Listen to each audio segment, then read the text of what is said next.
আজকের ভিডিওতে দেখাবো যে বাড়িতে বসে কিভাবে কম খরচে হেয়ার কালার করবে। কারণ পার্লারে গেলে হেয়ার কালার করলে একটুখানি হেয়ার কালার করো প্রচুর খরচ, তাই বাড়িতে বসে নিজেরাই করতে পারবে। আমি এখানে এই কালারটা ম্যাট্রিক্সের এই কালার আর এই ডেভেলপারটা ইউজ করেছি।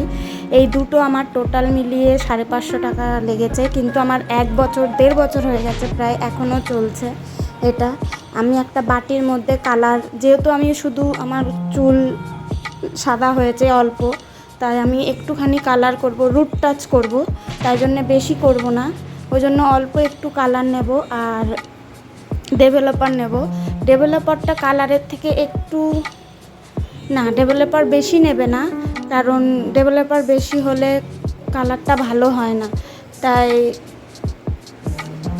পরিমাণ মতো নিতে হবে দুটোই। আর এই দেখো কালো রং চলে এসছে।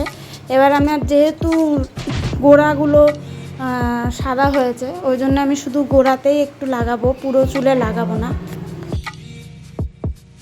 গোড়াগুলোতেই লাগাবো, পুরো চুলে লাগাবো না। এই যে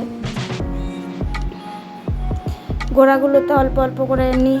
তোমরা এখানে চিরুনি, আমি চিরুনিও ব্যবহার করেছি আর হাতে গ্লাভস পরে নিয়েছি। তোমরা 2 হাতেই গ্লাভস পরতে পারো, যেহেতু আমার কাছে একটা ছিল ওই জন্য আমি একটাই ব্যবহার করেছি। ওই হাতটাই বেশি কালারের ইউজ হচ্ছে, ওই জন্যে এটাতে ব্রাশ নিয়েছি, ওই জন্য অতটা লাগছে না হ্যান্ড গ্লাভস। তোমরা 2 হাতেই পরতে পারো, এটা use and throw hand gloves, এটাই ব্যবহার করো।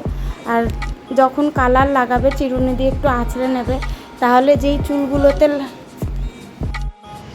যেহেতু চুলগুলো সাদা হয়েছে ওই জন্যে না, যখন একটুখানি কালার লাগাবে গোড়ায় তখন চিরুনি দিয়ে আঁচড়ে নেবে, তারপর দেখবে যেই ইয়েগুলোতে লাগে না কালার, সেইগুলোতেও লেগে যাবে।